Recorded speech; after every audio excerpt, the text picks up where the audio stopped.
बाकी मैं ये नहीं कह रहा कि आपको कुछ याद करने, कुछ भी याद मत करना चाहिए, लेकिन ये चीज हमें याद होनी चाहिए कि हाइड्रोजन का एक होता है और उसका द्रव्यमान भी एक ही होता है। द्रव्यमान भी कितना होता है? एक ही होता है। ये वाली भी बात याद रखना चाहो तो शाबाश, बढ़िया चीज है। एक होता है, द्रव्यमान भी कितना होता है? एक ही होता है। ये याद ही रख लेना, डबल नहीं होता उसका। तो ये तो बाद में हमारे पेपर में आएंगे, तब हम देखेंगे, लेकिन ये बात हमें पता होनी चाहिए। डोबेराइनर ने क्या किया कि अपना त्रिक सिद्धांत देते टाइम में 3 तत्व उठाए।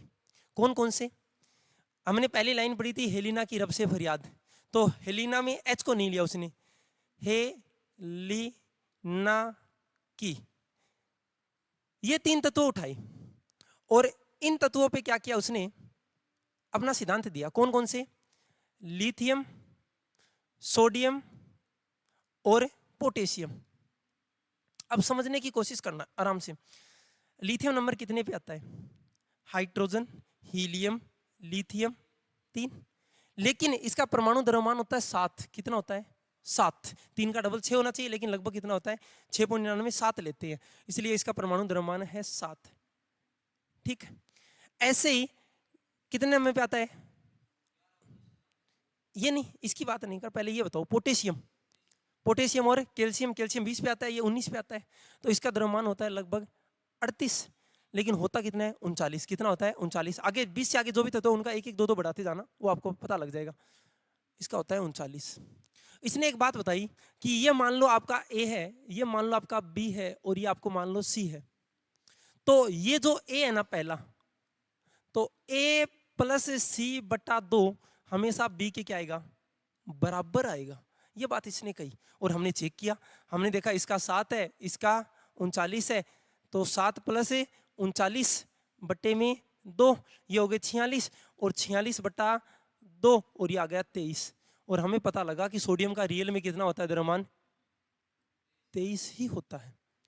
तो इसने अपना सिद्धांत क्या दिया? इसने सीधा सीधा सिद्धांत दिया कि जो भी चीजें होंगी, जिन जिन के 3 3 के ग्रुप बन रहे हैं, वो ग्रुप क्या करते हैं? सीधा सीधा क्वेश्चन बनाते हैं। ग्रुप क्या करते हैं? मान लो मेरे पास एक तो ये है, तो पहला और तीसरे का औसत हमेशा बीच वाले के क्या आएगा? बराबर आएगा। लेकिन ये सिद्धांत कुछ चीजों पे तो लागू हुआ, 3 जोड़ों पे लागू हुआ मात्र। कितने पे? 3 पे। यानी कि टोटल तत्व कितने हो गए? 9। 9 तत्वों पर तो लागू हुआ। अब टोटल तत्व कितने थे? 53। 53 में से मात्र 9 पे लागू हुआ। क्या ये सिद्धांत सही होगा? नहीं होगा। इसलिए डोबेराइनर का ये सिद्धांत क्या हो गया? फेल हो गया। उसने कुछ तत्वों के लिए लागू हुआ, इसलिए हम इतना पेपर में क्वेश्चन केवल इतना बनता है कि डोबेराइनर ने अपना सिद्धांत कब दिया? 1817 में दिया। पहली लाइन आपको याद होनी चाहिए, कब दिया था? 1817 में दिया था। त्रिक सिद्धांत किस वैज्ञानिक का है? डोबेराइनर का है। ये और पूछ लिया गया, ये वाला एक ही याद रखना है, ज्यादा याद मत रखना। सिद्धांत की पालना कौन नहीं करती? तो ये सिद्धांत की केवल पालना करता है, बाकी सिद्धांत की पालना नहीं करते। ये 3 तत्व याद रहनी चाहिए। पहली लाइन के हेलिना की रब से फरियाद है, तो एच को छोड़ देंगे, ली ना की, तो 3 नाम याद रख लेना, आपका मेरे हिसाब से परफेक्ट हो जाएगा। बोलो अब इसमें डाउट है क्या? ये आपका डोबेराइनर क्या हो गया? कंप्लीट। अब आओ, मैंने कहा जब कमियां निकलेंगी कोई ना कोई दूसरा वैज्ञानिक आएगा और कमियों को क्या करेगा? पूरा करेगा। तो एक दूसरा वैज्ञानिक आता है जिसका नाम है मेंडलीफ। क्या नाम है? मेंडलीफ। लेकिन मेंडलीफ से पहले एक वैज्ञानिक और पढ़ते हैं जो पेपर में बहुत कम क्वेश्चन बनाता है, लेकिन आ जाएगा तो फिर क्वेश्चन बनेंगे वहां से भी। एक बार क्वेश्चन आ गया था संगीत वाला, इसलिए वो पढ़ाना जरूरी है। इसलिए एक वैज्ञानिक और लिख लो। कौन सा सर? न्यूलैंड्स। न्यूलैंड्स स्वीडिश वैज्ञानिक है, न्यूलैंड्स, याद रखना। न्यूलैंड ने क्या किया? 1866 में एक नियम दिया जिसे न्यूलैंड का अष्टक सिद्धांत बोलते हैं। नाम से आपको सीधे समझ में आएंगी चीजें। अष्टक सिद्धांत, जब आप बोलोगे तो इसको ऐसे बोलना है, न्यूलैंड्स का अष्टक सिद्धांत, याद भी रह जाएगा। क्यों? क्वेश्चन ऐसे बनेगा, अष्टक सिद्धांत किसने दिया? न्यूलैंड्स ने। सीधा सीधा क्वेश्चन बनेगा, बाकी क्वेश्चन नहीं पूछ सकता इससे। तो ये बात याद रखना बस, न्यूलैंड का अष्ट सिद्धांत। अष्टक से क्या समझ में आया? 8। अष्टक से क्या समझ में आया? 8। यानी इसने कितने कितने तत्वों पे प्रयोग किए हैं? 8 तत्व उठाए और उन 8 तत्वों पे क्या करने स्टार्ट कर दिए? प्रयोग करने स्टार्ट कर दिए। और आवर सामने हमने ये चीज देखी कि भाई इन्होंने 8 तत्व लिए हैं। इसने क्या कहा? जिस प्रकार संगीत में 7 सुर होते हैं, 7 सुरों के बाद 8वां सुर क्या आता है? वापिस आ जाता है। उसी प्रकार 7 यदि आप चीजें ले रहे हो, 7 चीजों के बाद 8वें के गुण पहले वाले से मैच करने लगते हैं। जैसे मैं दिखा रहा हूं, सुनना। ये तो पढ़ा है ना, नाम तो जरूर सुना होगा। सा रे गा मा पा दा नी। अब देखो समझना, 1 2 3 4 5 6 7 सा, क्या मैच हो रहा है क्या? इसलिए इस सिद्धांत को किसका नाम दिया गया? संगीत सिद्धांत का नाम है दिया गया। इंपॉर्टेंट लाइन है, आराम से समझना। नहीं समझ में आई मैं वापस रिपीट दूंगा, पूरी और सारणी समझ में आ जाएगी। आज कल वाला भी रिपीट दूंगा, ये वाला भी दूंगा। ये तो संगीत के सुर हैं, लेकिन ये नहीं बता रहा मैं, अभी आएंगे, अभी समझ में आएगा कि क्या दिया था इसने। इसका तो संगीत का कोई आंतरिक रूप से होता होगा, संगीत के बारे में मेरे को भी ज्ञान नहीं है, लेकिन इसने कैसे सिद्धांत दिया तब देखना। हमें 18 वर्ग कल हमने पढ़ा कि नोबल गैस होती है। नोबल गैस की खोज बहुत बाद में हुई, रामसे और रेले ने की थी बात, बहुत बाद में, यानी 1900 के लगभग हुई। तब तक इसका ज्ञान ही नहीं था, तो उस टाइम नोबल गैसें नहीं हुआ करती थी। कल मैंने आपको एक बात बताई कि हाइड्रोजन संयोजकता दिखाता है, +1 भी दिखाता है, -1 भी दिखाता है, दोनों संयोजकता हाइड्रोजन दिखाता है। अब मैं दिखा रहा हूं कैसी चीजें चली, देखना एक बार। अरे पूरा हिट गया क्या? चलो वापस लिख देता हूं, ये वाला रिपीट करने की जरूरत नहीं, वो चीजें लिख देता हूं। हाँ, एक एक तत्व बोलना शुरुआत से। हाइड्रोजन, हीलियम नहीं लूंगा, क्यों? हीलियम क्या है? अकीरिय गैस, अकीरिय गैस को शामिल नहीं करेंगे। हाइड्रोजन, हीलियम के बाद लिथियम, फिर क्या लूंगा? बेरिलियम, फिर क्या लूंगा? बोरोन, बोरोन के बाद क्या लूंगा? कार्बन, कार्बन के बाद नाइट्रोजन, नाइट्रोजन के बाद ऑक्सीजन, ऑक्सीजन देखो 7 हो गए क्या? 1 2 3 4 5 6 7 हो गए, 7 8वां वापिस रिपीट मारना है। ऑक्सीजन के बाद फ्लोरीन, फ्लोरीन के बाद नियोन शामिल करूं क्या? नहीं करना। क्या लूंगा? सोडियम, क्या लूंगा? सोडियम, सोडियम के बाद मैग्नीशियम, मैग्नीशियम के बाद एल्यूमिनियम, एल्यूमिनियम के बाद सर सिलिकॉन, सही है? सिलिकॉन ही होता है, कल ही कहा था, ये भूल जाओगी। सिलिकॉन आएगा, सिलिकॉन के बाद क्या आएगा? फास्फोरस, फास्फोरस के बाद क्या आता है? सल्फर, और सल्फर के बाद आती है क्लोरीन। आर्गन शामिल करूं क्या? आर्गन शामिल ही नहीं होगी। आर्गन के बाद क्या होगी? पोटेशियम, बाद में क्या होगा? कैल्शियम। अब एक चीज समझना, पूरी बात क्या थी? उसने कहा 7 तत्व सही चलेंगे, 8वें के गुण पहले से मिलेंगे। आप मेरे को बताओ, क्या ये एक ही ग्रुप में नहीं आते? कि आप भी अभी भी आज भी आवर सारणी है हेलिना की रब से प्रयाद आज भी आते हैं। ये नहीं याद है, मैं नहीं कह रहा कि आपको याद करनी है बात। आप ये बताओ, हाइड्रोजन पे -1 चार्ज होता है क्या? मैंने कार्बन ले लिया क्या क्लोरीन में? ध्यान देना, फ्लोरीन पे -1 होता है क्या? क्लोरीन पे -1 होता है। आप ये बताओ, लिथियम कितने नंबर पे आता है? 3 पे। रोटी कितनी चाहिए? 2 ही, +1 दिखाएगा? दिखाएगा सर, +1। सोडियम पर 11 पे आता है, 10 रोटी चाहिए, ये भी क्या दिखाएगा? +1। ये 19 पे आता है, 18 रोटी चाहिए, ये भी क्या दिखाएगा? +1। क्या अभी भी मामला वही है? सर ये +2 दिखाता है, मैग्नीशियम भी +2 दिखाता है, कैल्शियम भी +2 दिखाता है, बोरोन +3 दिखाता है, ये भी +3 दिखाता है, ये +4 दिखाता है, ये भी +4 दिखाता है, ये आपके पास -3 दिखाता है, ये भी -3 दिखाता है, ये -2 दिखाता है, ये भी -2 दिखाता है। क्या जिसका 7, मैंने कहा पहले 6 हमारे 7 हैं, उनका गुण 8वें से मिल रहा है वापिस। यहां से गिनूंगा तो इसका 8वें से मिल रहा है। तो इसका मतलब जैसे संगीत में 7 सुर वापिस आके मिल रहे हैं, उसी प्रकार तत्वों के गुण भी मिल रहे हैं। तो फिर तो ये आवर्त सारणी बना देनी चाहिए। और रियल में आज भी है ना, आवर्त सारणी इसी रूप में है। नेपाल पाकिस्तान वाले देख लो, चाहे ओसी टिपो वाली देख लो, चाहे बैंगन आलू गाजर वाली देख लो, बेटा मांगे कार सुंदर वाली देख लो, चाहे सब कुछ आज भी उसी तरीके से है। लेकिन हुआ क्या, ये 20 तत्व तक तो सही रहा, और 20 के बाद लागू नहीं हो पाया। मात्र कितने तत्वों पे लागू हुआ? 20 तत्व पे। हमारे पास तत्व कितने हैं? 53। लागू कितने पे हुआ? 20 पे। बच गए कितने अभी भी? 33। क्या सिद्धांत सिद्ध होगा? नहीं होगा सर। क्यों?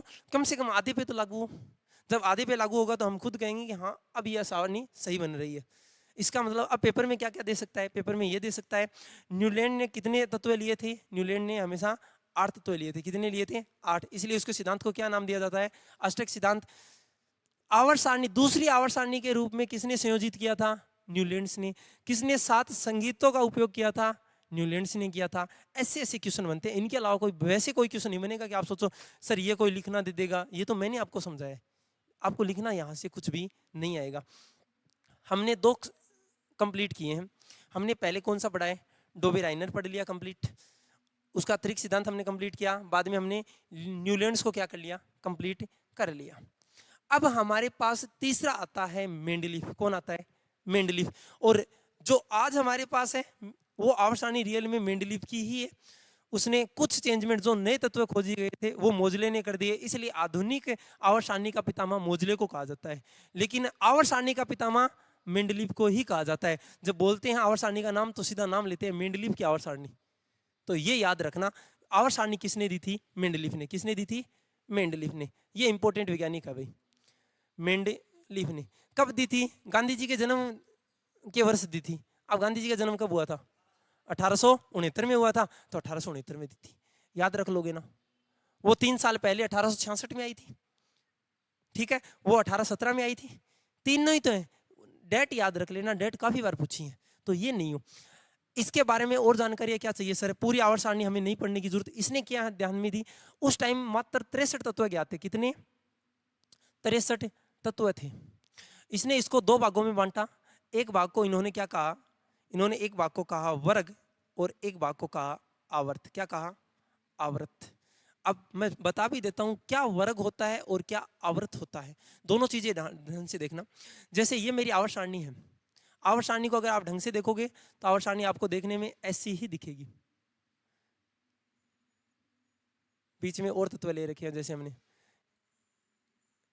आवर्त सारणी कुछ इस प्रकार की है और ये बाहर के हमारा ए ब्लॉक, ऐसी आवर्त सारणी है।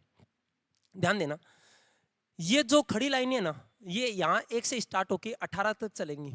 तो खड़ी लाइनें तो क्या है, वर्ग है। क्या कहलाती हैं, वर्ग। खड़ी लाइनें तो क्या है, वर्ग।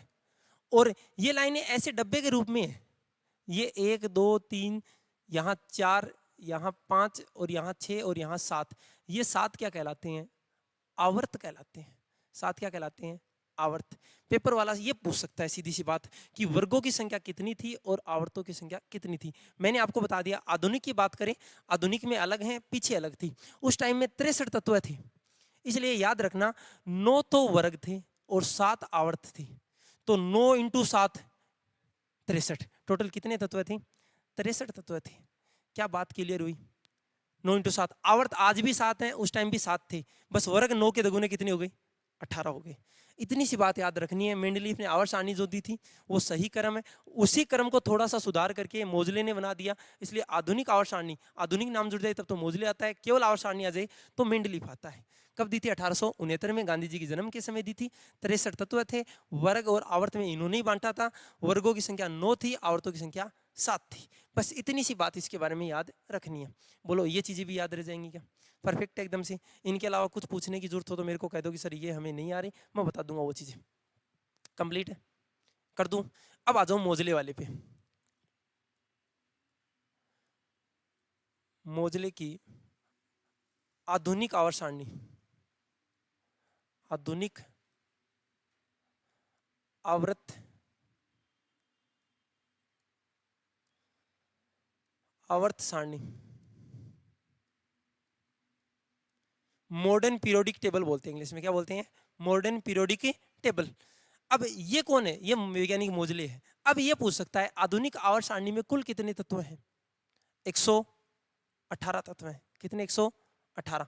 एक एक बात मेरे हिसाब से याद भी होंगी, अगर जिन बच्चों को याद नहीं है वो मेरे को बता दे। मैं आपसे सीधा सवाल पूछ रहा हूं, बताओ कि आधुनिक आवर्त सारणी में धातु कितनी है,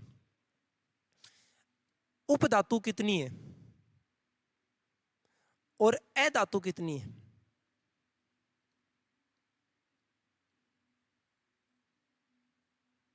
अब बताओ, ये बात सीधी सीधी है, मैंने बताया है क्लास में आपको पहले भी। शाबाश। धातु तो कितनी होंगी, 93 होंगी सर। 100 बनाने के लिए कितनी चाहिए, 7, और ये ऑटोमेटिक कितनी बच गई, 18। क्लियर बात, ये एकदम परफेक्ट याद होना चाहिए। टोटल तत्व कितने, 118। इनका नामकरण हो गया। फिलहाल की बात करें, अगर आपको कहते हैं नई बुकों में कितने आएंगे तो 123। कितने आएंगे, 123। लेकिन 123 की जानकारी हमें अभी बुकों में नहीं है, इसलिए 123 वाला नहीं पढ़ा के मैं अभी 118 तत्व ही पढ़ाऊंगा। तो ये आपको सारी बातें पता होनी चाहिए, इतनी जानकारी होनी चाहिए। ये पूछ ले कि जो खड़े स्तंभ है वो क्या कहलाते हैं, ये पेपर बनाता है बार बार, पेपर में सवाल यही आ रहे हैं। खड़े स्तंभ क्या कहलाते हैं, वर्ग। और पड़े वाले आवर्त क्या कहलाते हैं, आवर्त, ये बात याद रखना। अब उनमें संख्या पूछ ले तो कह देंगे वर्ग कितने हैं, तो वर्ग कितने हैं, 18 वर्ग है। पूछ ले आवर्त कितनी है, आवर्त है 7, ये लो। अब इनमें उन्होंने क्या किया कि ब्लॉक और बांट दिए, ब्लॉक और याद रख लेना, एस पी डी एफ, कितने ब्लॉक हैं इसमें, 4 ब्लॉक हैं। जी हाँ, एक अच्छी चीज देखियो राबरू, एक अच्छी चीज ये मान लो कि ये पूरा का पूरा एक कमरा है, उसको मैंने 4 ब्लॉक में बांट रखा है। ये वाली लाइनें एक ब्लॉक हो गई, ये वाली दूसरा ब्लॉक हो गई, ये वाली तीसरा और ये वाली चौथा। तो शुरुआत में जो ब्लॉक होंगे, यानी ये मेरी मान लो कि आवर्त सारणी है, जो शुरुआती 2 है ना वो तो एस ब्लॉक है, ये इधर वाला पी ब्लॉक है, बीच वाला डी ब्लॉक है, और एक बाहर होता है उसे क्या बोलते हैं, एफ ब्लॉक। याद भी रह जाएंगे क्या, एस पी बीच वाला डी और नीचे वाला एफ। पेपर में क्वेश्चन आ सकता है कि सारणी से बाहर किसको रखा गया है, एफ ब्लॉक को, किसको, एफ ब्लॉक को। याद रह जाएगा, कोई डाउट नहीं है।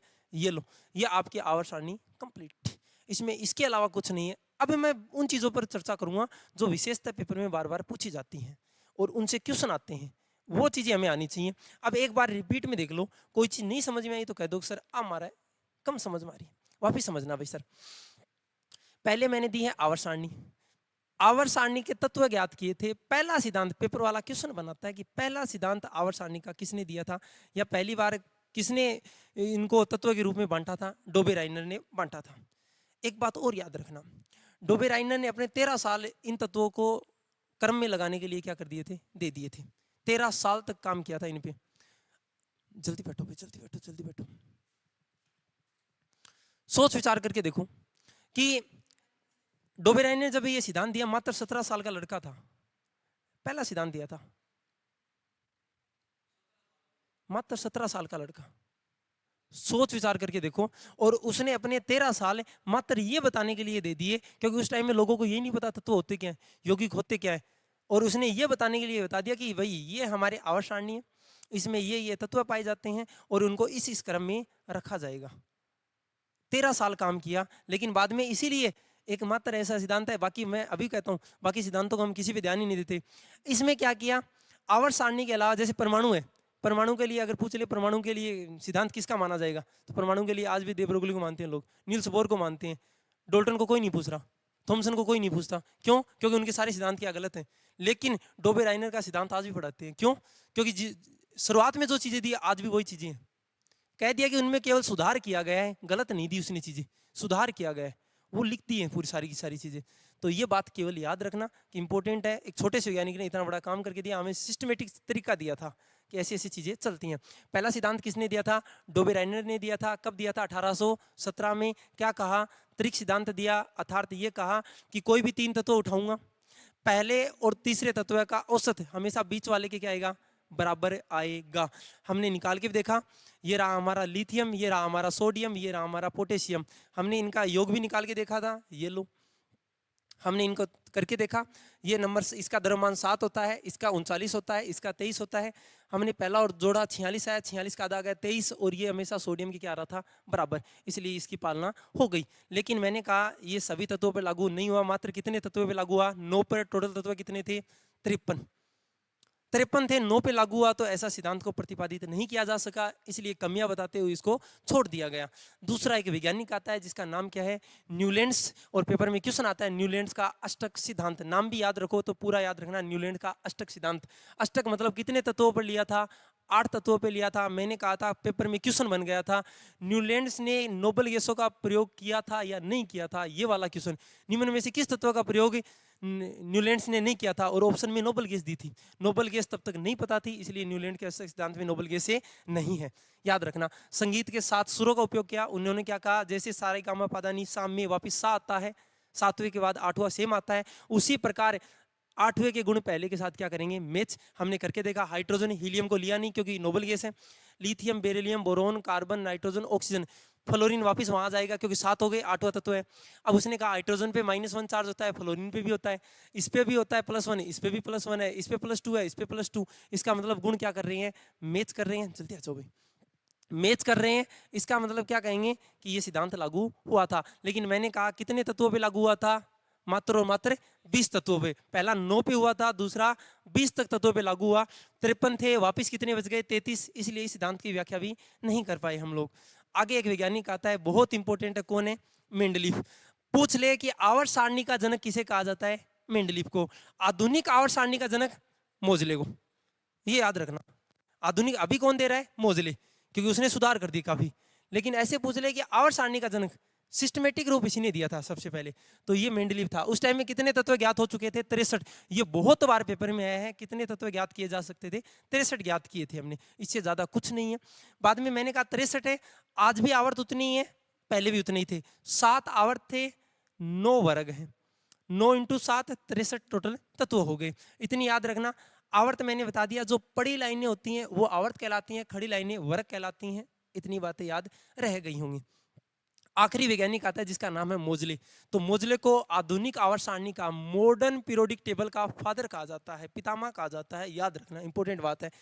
आज तक कुल कितने तत्व ज्ञात हो गए? 118। याद रखना, धातु कितनी है? 93। उपधातु कितनी है? 7। अधातु कितनी है? 18। ये बातें तो ऐसी की ऐसी दिमाग में रहनी चाहिए। ये हमारे, मैंने कहा कि एसपीडीएफ ब्लॉक है, इसके आधार पे मैंने ब्लॉक बता दिया आपको। ये ब्लॉक एस कहलाता है, पी कहलाता है, डी कहलाता है, एफ ब्लॉक कहलाता है। एफ ब्लॉक को आवर्त सारणी से बाहर रखा गया है क्योंकि गुण नहीं दिखाता वो उनके जैसे, बाहर रख दिया हमने। वर्ग है, वर्गों की संख्या यानी खड़ी लाइनें 18 हैं, पड़ी लाइनें 7 हैं। ये याद रखने वाली बातें हैं, इनसे ज्यादा इसमें भी कुछ याद नहीं रखना। अब बोलो, इनमें कोई डाउट है क्या?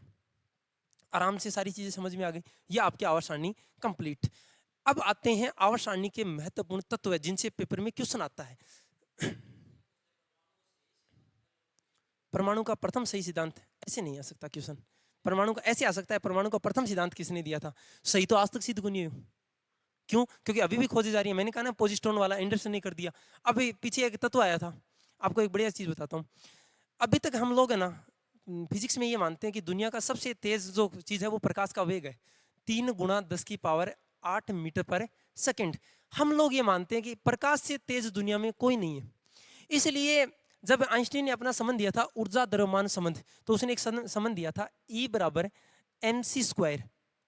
और पूरी दुनिया इसी सिद्धांत पे चल रही है, पूरी दुनिया। हम आज भी फिजिक्स पढ़ते हैं, पूरी फिजिक्स इसी थ्योरी पर डिपेंड है। लेकिन 2023 में घटना हुई कोरोना के बाद कि एक इससे तेज कण भी लोगों ने खोज निकाला। अगर वो कण अभी सिद्ध हो जाएगा परफेक्ट रूप से, उसका इससे 10 गुना ज्यादा है वेग। अब 10 गुना ज्यादा अगर वो परफेक्ट हुआ तो mc² की जगह उस कण का नाम आएगा और पूरी फिजिक्स क्या हो जाएगी? चेंज हो जाएगी। तो खोज का नाम ही क्या है? मैंने कहा जानने की इच्छा ही तो क्या है? फिजिक्स है, साइंस है, यही तो साइंस है। तो इसका मतलब है नई नई चीजें आएंगी, परफेक्ट कोई भी चीज नहीं है, हर चीज। अब जैसे कोई मोबाइल आया, शुरुआत में अलग मोबाइल आया, आजकल अलग है, लोगों को धीरे धीरे पता लग रहा है ना, हर चीज का पता लग रहा है। पहले अलग चार्जिंग आता था, आजकल तो मैंने कल परसों देखा था, मैंने एक फोन ले रखा है, पास में दूसरा फोन ले रखा है सेंसर वाला, वो चार्ज हो रही है दूसरे की। तो वो चीजें कब पता लगी? धीरे धीरे क्या होते हैं, मॉडरेट होती जाती हैं चीजें। तो मॉडरेट, हमारा मॉडरेट, हम नई जो चीजें पढ़ते हैं उनका नाम है अलग से, मॉडर्न फिजिक्स। क्या कहते हैं उनको? Modern physics. कि जो नई चीजें बनाएंगे मॉडर्न फिजिक्स के अंदर, उनका अध्ययन करना स्टार्ट कर देंगे। तो वो अलग चीजें आएंगी, जब आएंगी तब बता दूंगा। लेकिन ऐसे पूछ ले, परमाणु का पहला सिद्धांत किसने दिया था? डाल्टन ने। तरबूज मॉडल किसने दिया था? थॉमसन ने। अगर ये पूछ ले कि नाभिक के बारे में जानकारी प्राप्त कहां से हुई? रदरफोर्ड मॉडल से। कक्षाओं की जानकारी किसके द्वारा हुई? कक्षा KLMN वाली, नील्स बोर के द्वारा। और निश्चित कक्षाओं में NH/2 पाई का पूर्ण गुण दे ब्रोगली। ये पूछता है बस, और ये आपके क्रम से मेरे हिसाब से याद भी होंगे। मैंने वो 2 चैप्टर पढ़ाए थे, उनके नोट्स पीछे पड़े हैं, उनकी फोटो ले लेना, है ना, वो आपके जस्ट पीछे, वो ले लेना, सारे बच्चे कर लेना ग्रुप में आराम से बाद में। चलो, अब देखो, मैंने कहा कुछ इंपॉर्टेंट चीजें हैं जो आपको याद रखनी है, पेपर में आई हुई है, SSC में पूछ लिया, इसलिए वो चीजें कराऊंगा, बाकी मेरे को जरूरी नहीं वो चीजें बताऊं तभी हूं। सबसे हल्का तत्व कौन है? हाइड्रोजन। मैंने इसका एक नाम और बताया था सभी बच्चों को, क्या बताया था बताओ? अच्छा अच्छा, जल्दी बैठो, जल्दी आ जाओ, जल्दी आ जाओ। आवारा तत्व है, बताया था मैंने ये बात भी। आवर्त सारणी का प्रथम तत्व मैंने कह दिया इसको, आवर्त सारणी का प्रथम तत्व है। क्योंकि इसकी स्थिति कोई नहीं बता पाया, इसलिए आवर्त सारणी का तत्व है। इसके बारे में पेपर वाले ने ये नहीं पूछा, पेपर वाले ने ये पूछा था कि हाइड्रोजन की खोज किसने की थी, ये पूछ लिया था भाई साहब। जल्दी बैठो, जल्दी बैठो भाई।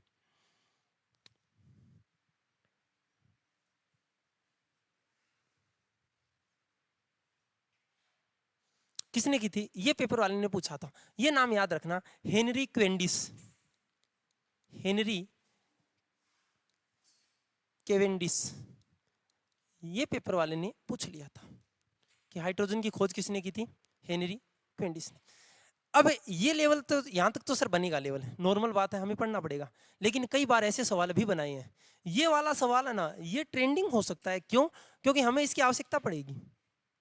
बहुत इंपॉर्टेंट क्वेश्चन है। क्या है सर इसमें, भविष्य का ईंधन, भविष्य का ईंधन किसे कहा जाता है, हाइड्रोजन को। यानी ये जलाने में इतना सहायक है कि लकड़ी है वो प्रदूषण करती है, सीएनजी एलपीजी की अपेक्षा ये ज्यादा बढ़िया है। इसलिए जब भविष्य में कुछ जलाने को लिए नहीं बचेगा, तब हम किसको जला के काम निकाल सकते हैं अपना, हाइड्रोजन को जला के काम निकाल सकते हैं। इसलिए इसे भविष्य का क्या कहा जाता है, ईंधन कहा जाता है। ये बात हमें याद, हाँ हाँ, हाइड्रोजन को जैसे गैसीय रूप में लाएंगे, इसको सिलेंडर में जैसे डालते हैं गैस के रूप में, वैसे डाल के रखेंगे और फिर हम इसको जलाएंगे। इसकी मात्रा भी बहुत ज़्यादा है, इसलिए ये काम की चीज़ है। इसलिए इसे क्या कहते हैं, भविष्य का ईंधन कहते हैं। बहुत इंपॉर्टेंट बात है, याद रह जाएगी, कोई ज़्यादा दिक्कत नहीं है। चलो तो लिख लो आराम से, सारी बातें वापस देख लो। मैंने कहा था एक एक चीज़ याद होनी चाहिए, आवर्त सारणी से काफ़ी क्वेश्चन बनते हैं। आज आवर्त सारणी कंप्लीट भी हो जाएगी। आराम से हमने सिद्धांत पढ़ लिए, सारी चीज़ें कर ली हैं, अब डाउट नहीं आना चाहिए। आवर्त सारणी के तत्व एक एक पढ़ाऊंगा आराम से।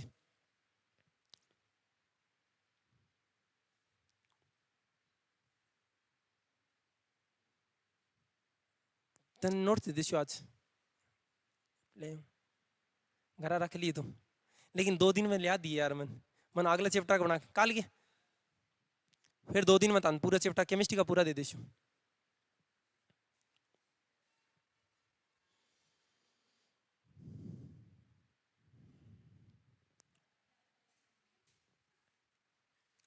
क्या बात होगी, ऐसे क्या, बढ़िया है। लो भाई हटा दूं, हटा दूं, लो सर। एक चीज आ गई सर, अरे वापिस बता दो ना, कोई दिक्कत नहीं है, आराम से लिख लो, आराम से, कोई इश्यू नहीं है। पी ले, पी ले जल्दी, पिया पिया पिया, मैं भी पी लियो इतना थोड़ा पानी। हाँ नारी, रुक,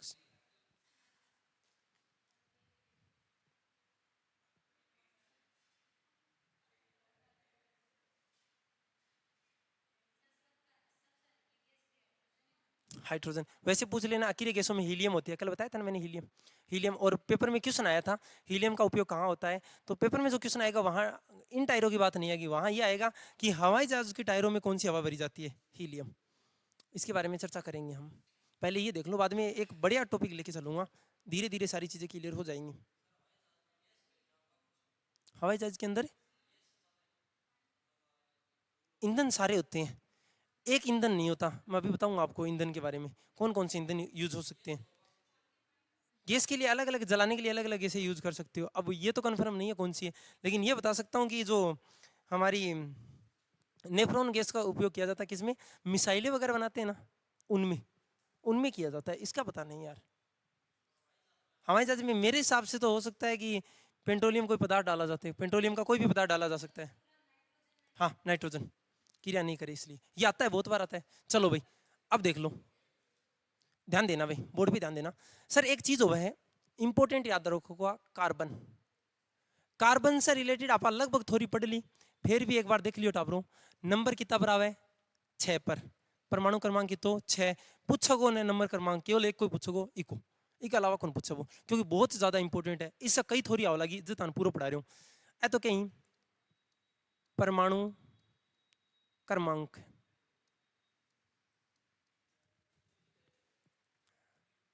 क्या बात है, सुंदर भी नहीं आओगे अभी के।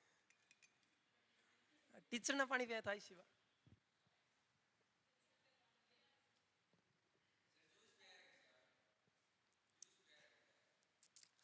जूस पिया तो भाया खेरो विदेश सारी यादें फिर दो। लो भाई ध्यान देना, आराम से समझना। सर और क्या पूछ सकता है? एक पूछ सकता है संयोजकता। क्या पूछ सकता है? संयोजकता बहुत इंपॉर्टेंट है। कितनी होती है? 4। क्या हुआ? ऑफिस में कोई नहीं है क्या? ऑफिस में कोई नहीं है? आ जाएंगे सर, आप 5 मिनट वेट करो, 5 मिनट वेट करो आप। आगे ध्यान देना। हाँ है? अरे अरे रुक जाओ रे। संयोजकता कितनी होती है? 4। हाँ, हाई लाग जाएगी मेरे यहाँ की फिर। आ ध्यान में रखी हो रही। संयोजकता कितनी होता ब्रो? 4। सर संयोजकता इसकी होती है 4। अब पेपर में क्वेश्चन क्या है? पेपर में ये पूछा है कि ये जो हमारे वायुमंडल में कितने % कार्बन पाया जाता है। एक तो कार्बन की पूछता है, और कार्बन के अलावा जो इंपॉर्टेंट पूछता है वो पूछता है CO2 की। तो CO2 याद रख लेना।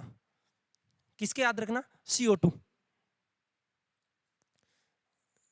0.03 ये कार्बन की मात्रा को दर्शाता है। अब पेपर में क्वेश्चन ऐसे आता है कि कार्बन की मात्रा कितनी है, तो 0.03%। ये पेपर में आ चुका है, ये डाटा है, याद रखना ही पड़ेगा भाई।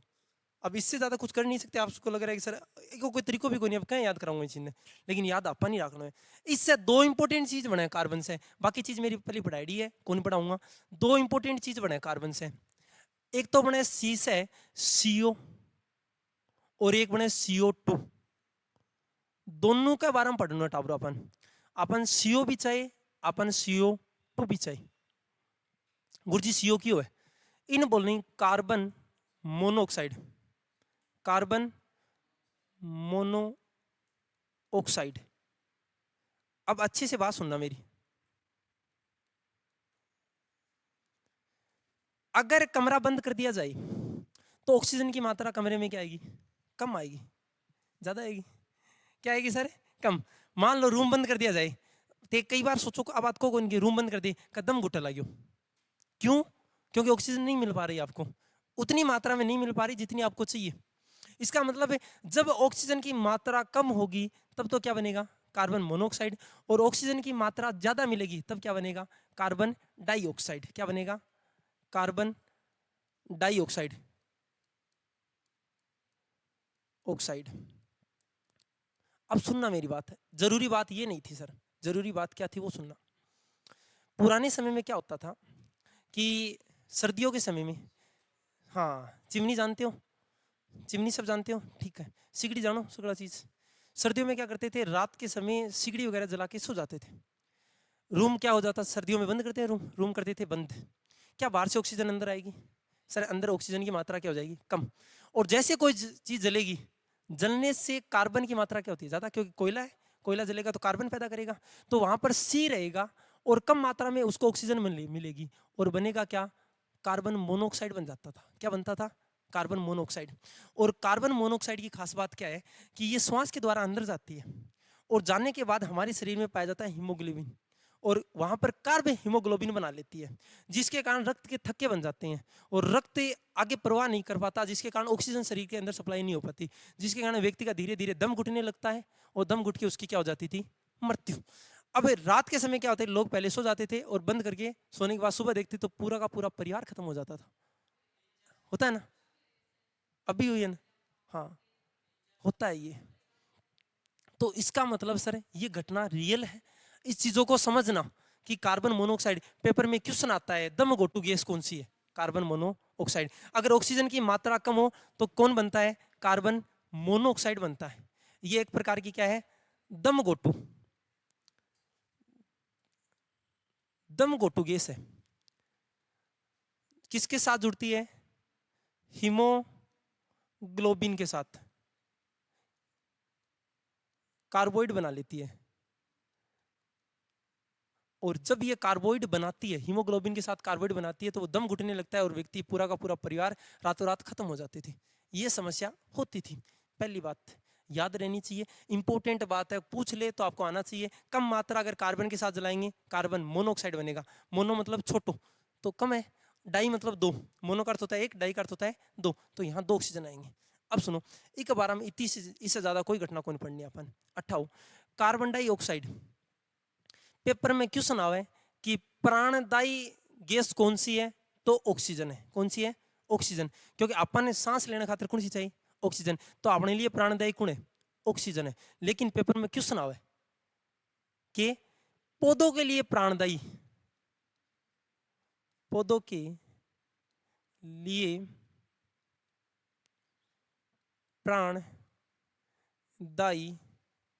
गैस कौन सी है? Carbon dioxide.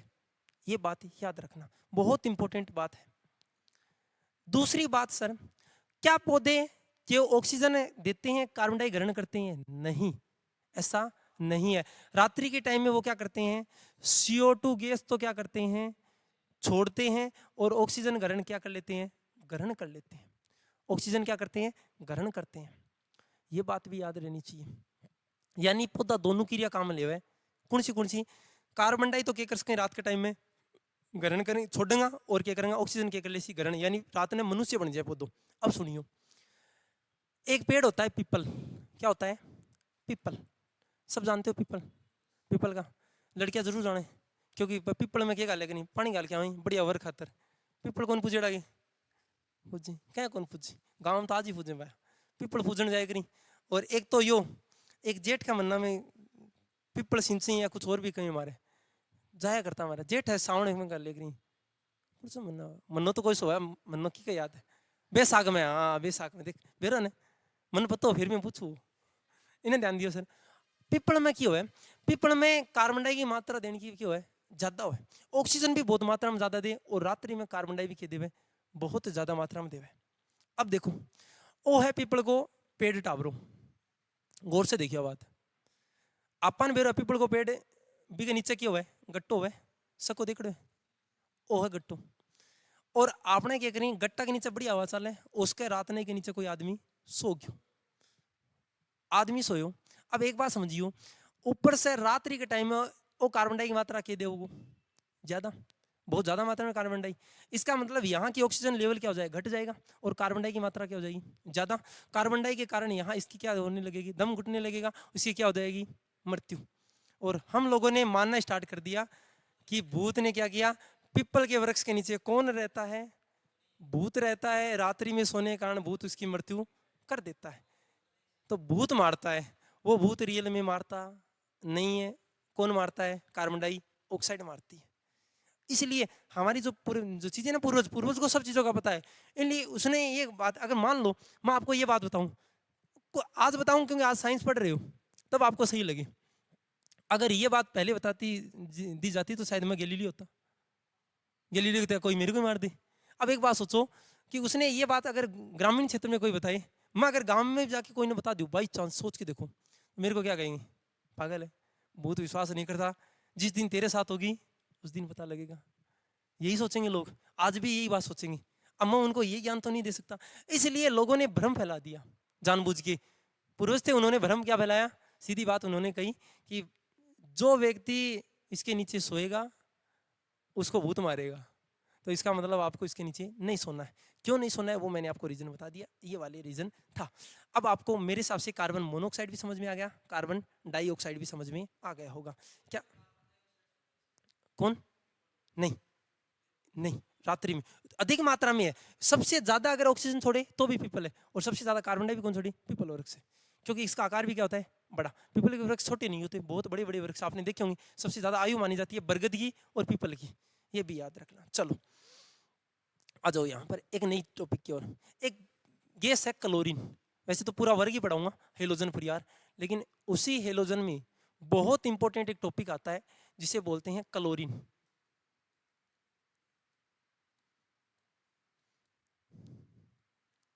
ये लो सर, क्लोरीन इंपॉर्टेंट है क्या? क्लोरीन गैस है। अभी एक दो चीजें यहां बताई दूं। क्लोरीन, दूसरा नाम याद रहा क्या? फ्लोरीन। नहीं याद रहे तो बोलो। फिर कल बाहर आई आंटी, फिर कल बाहर आई आंटी। अब सुनना एक बार, तो हमें पता है सर फ्लोरीन भी आएगा, क्लोरीन भी आएगा, ब्रोमीन भी आएगा, आयोडीन भी आएगा। अब पेपर वाले ने पूछ ली बात तो मैं यही वो डिस्कस भी कर दूं। कौन रह गया? ब्रोमीन। और कौन रह गया? आयोडीन। इंपॉर्टेंट बात क्या है? पहली सबसे इंपॉर्टेंट बात है, हो सकता है 5-10% बच्चों को पहले से पता हो ये बात, क्या? क्लोरीन गैस है। क्लोरीन क्या होती है? गैस होती है। फ्लोरीन भी क्या होती है? गैस होती है। लेकिन ब्रोमीन लिक्विड होती है।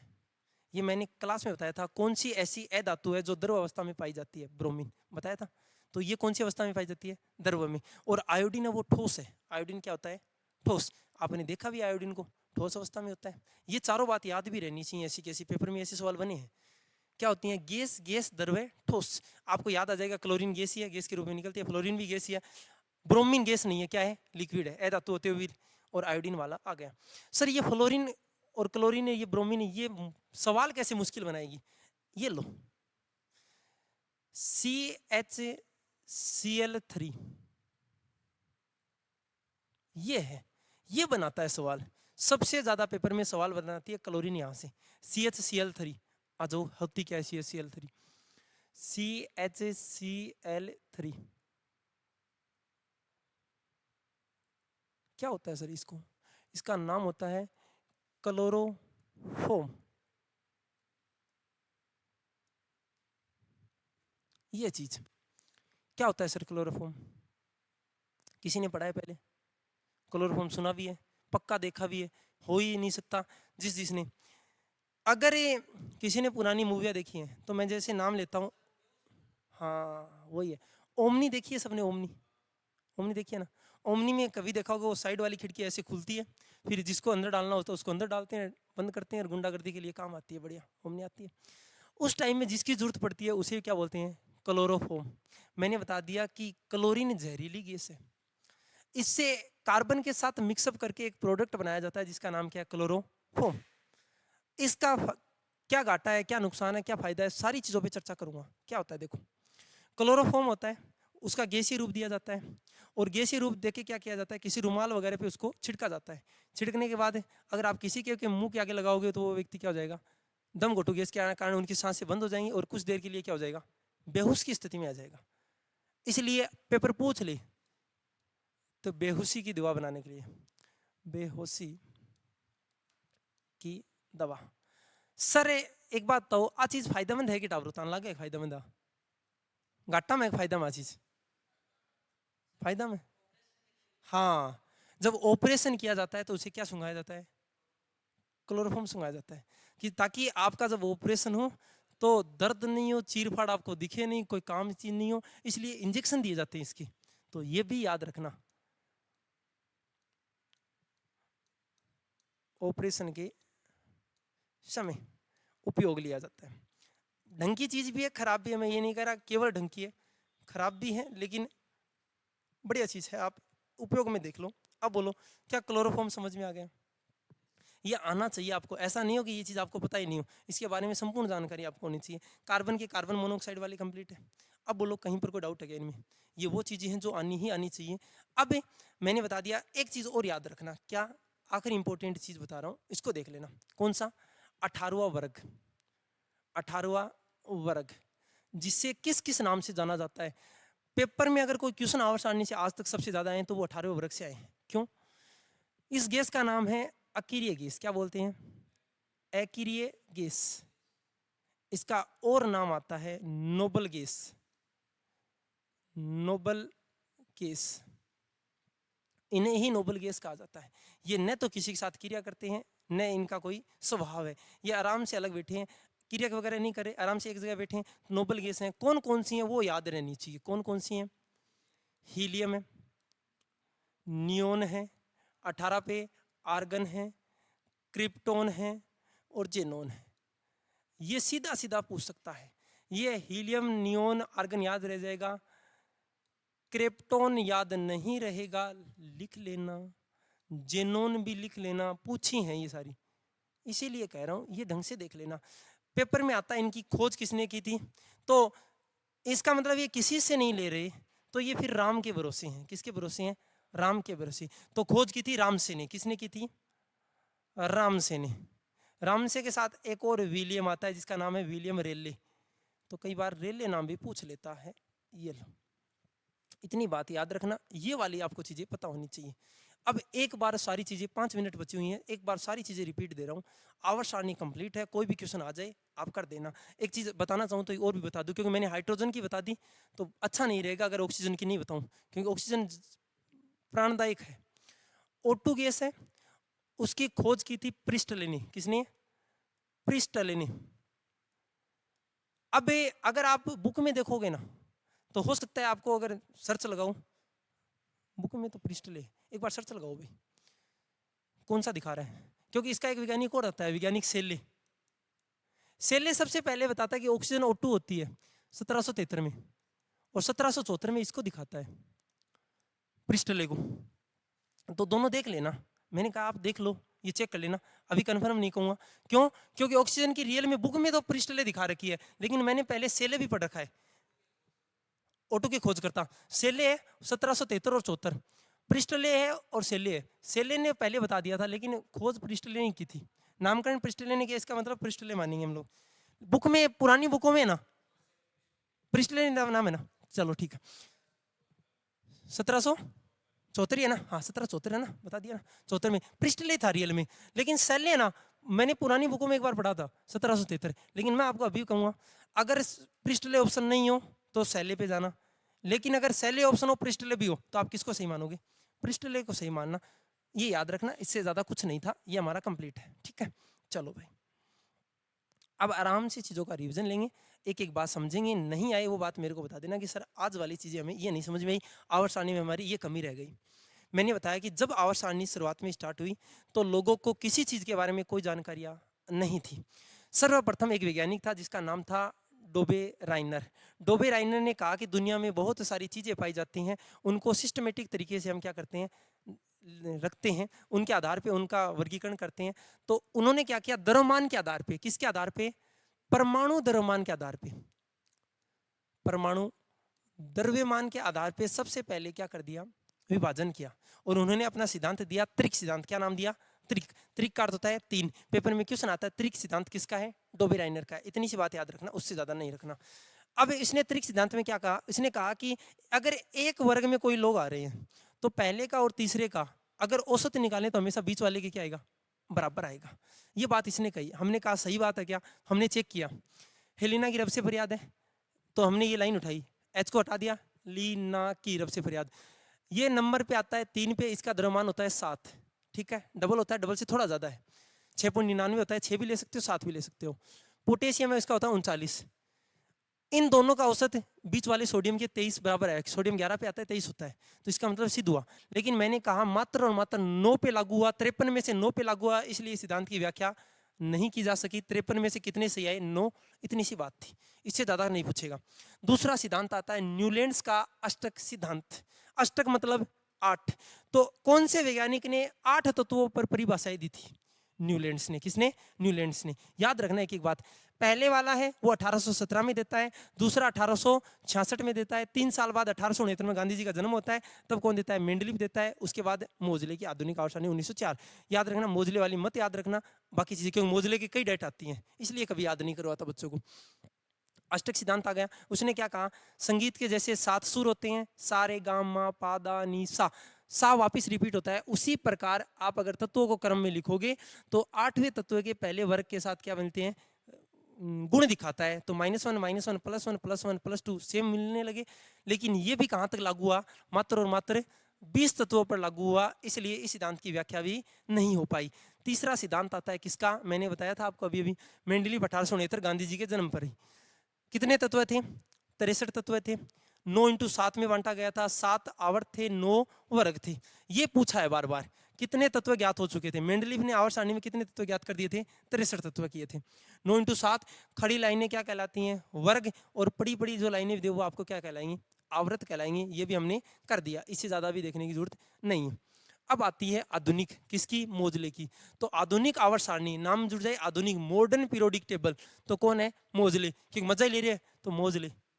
तो वो मौज ले रहे हैं बस केवल भाई आवर सारणी भाई 7 वर्ग, लेकिन क्या हो गया भाई दुगुना हो गया भाई, कितना हो गया 9 की जगह कितना हो गया 18 हो गया। कहाँ लिख रखे मैंने 18, ये रे 9 की जगह वर्ग कितने हो गए 18, आवर्त अभी भी 7 है 18, तो ये मैंने पहले भी क्लास में करवा दिया, डिस्कशन दोबारा करने की जरूरत नहीं हो। टोटल तत्व 118 है। S P D F 4 block होते हैं, पहला एस कहलाता है, ये वाला पी कहलाता है, और बीच में कौन आएगा ध्यान दे लेना आराम से इन चीजों को, ये इंपॉर्टेंट है भाई, या लाइन ही कोनी टाबरो तान देखना हूँ लागती हो का नॉर्मल बात बता रही हूँ। एस पी बीच में डी और बारलो ब्लॉक एफ ब्लॉक के अलावा अब बात पूछे डी सीधी सीधी, ठीक है सर। अब आ जाते हैं हाइड्रोजन तत्वों के बारे में विशेष जानकारी लेनी। हाइड्रोजन है आवारा तत्व कहा जाता है, आवर्त का प्रथम तत्व है। खोज किसने की थी बहुत इंपॉर्टेंट है, किसने की Henry Cavendish. H4 hydrogen, H4 Henry, H4 Henry, Henry Cavendish ने खोज की थी। भविष्य का क्या कहा जाता है, ईंधन पेपर में आ चुका है ये सवाल। आ जाओ, इसके बाद हमने क्या पढ़ा, लो इसके बाद हमने पढ़ा कार्बन। कार्बन में हमने कहा परमाणु क्रमांक 6 होता है, संयोजकता कितनी होती है 4। ये वाला क्वेश्चन ज्यादा रिपीट करता है। परसेंट मैंने बता दिया 0.03%। दो उत्पाद बड़े कार्बन मोनोऑक्साइड, कार्बन डाइऑक्साइड। पहला क्या पढ़ा हमने मोनोऑक्साइड, मैंने बता दिया मोनो मतलब कम, कम होंगे तो लोग क्या करेंगे सर्दियों में जब सिगड़ी वगैरह जला के व्यक्ति रात को सो जाते हैं, सोने के कारण क्या हो जाती है उनकी दम घुटने के कारण मृत्यु हो जाती है। किसके साथ संयोग करता है, इंपॉर्टेंट बात है, किसके साथ, हीमोग्लोबिन के साथ। अब एक बात समझना, धुआं होता है ना, जो भी धुआं में कार्बन डाइऑक्साइड नहीं होती, कार्बन मोनोऑक्साइड होती है।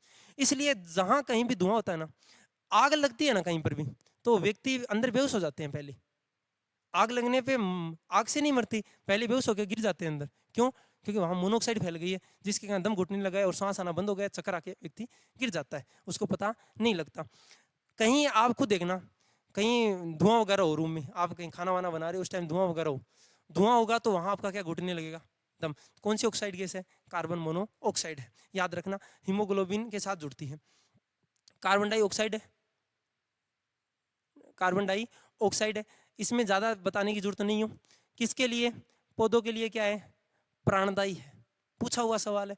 CO2 है, रात्रि में तो पौधे क्या करते हैं CO2 छोड़ते हैं, ऑक्सीजन क्या करते हैं मनुष्य की तरह ग्रहण करते हैं। इतनी बात याद रहनी चाहिए, ये बातें मैंने बता दी। अगर ऑक्सीजन की मात्रा कम होगी कार्बन मोनोऑक्साइड बनेगा, ऑक्सीजन की मात्रा ज्यादा होगी कार्बन डाइऑक्साइड बनेगा। फिर हमने पढ़ा हेलोजन, कौन कौन से, कल फिर बाहर आई आंटी, कल फिर बाहर आई आंटी। तो क्लोरीन फ्लोरीन पहली दोनों तो क्या हो गई, गैस हो गई सर। Br क्या है, द्रव अवस्था में पाया जाता है। आयोडीन नमक होता है, नमक कैसी अवस्था में पाए जाते हैं, ठोस में पाया जाता है। याद रह जाएंगी चीजें, कुछ भी नहीं है, ठीक है सर। इसके बाद मैंने बताया एक चीज आती है फ्लोरीन, सॉरी क्लोरीन, क्या होता है क्या नहीं होता, उसके बारे में भी सारी जानकारी आपको मिल गई होगी। फ्लोरीन मैंने कहा ज्यादातर क्लोरोफॉर्म, क्लोरीन मतलब क्लोरीन से बनाए, क्लोरोफॉर्म बनाने के लिए काम आता है, बेहोशी की दवा है, गुंडे लोग इस्तेमाल करते हैं। जब अगर आपको लगे कि भविष्य में कोई चीजें नहीं बची हैं तो एक डब्बी क्लोरोफॉर्म लेना, एक वेन खरीद लेना और किसी स्कूल के आगे लगा देना, और लगा के 2-4 बच्चे डाल लेना, फोन कर लेना, पैसे कमा लेंगे, इससे ज्यादा क्या है, बढ़िया है। आप लोगों से नहीं हो साथ में मेरे को मिला लेना, अभी तो ठीक चल रहा है, अभी तो कमा रहा हूँ, नहीं कमाऊंगा तो फोन कर लूंगा आप लोग।